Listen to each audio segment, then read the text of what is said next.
Mana ham baliq qo'yib yuboryapman. Mo'nchilar qo'yib Mana yuboraman. qara o'rtoq. Bitta baliqqa qapib olsanmi? Hozir boshqasini ettirib olamiz o'rtoq. Qo'ysang-chi.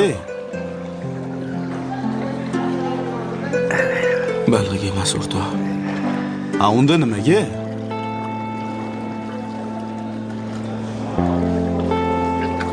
Bolaligimda otam uyga baliq olib kelardilar. Hammamiz talashib, tortishib yurdik. Oxirida bitta boshqa olib ketardi baliqni. Otam o'shanda baliqni eng shirin joyi boshi bo'ladi degandilar.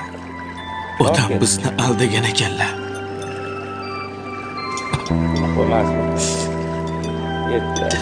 Baliqni boshida go'sht bo'lmas ekan o'rtoq.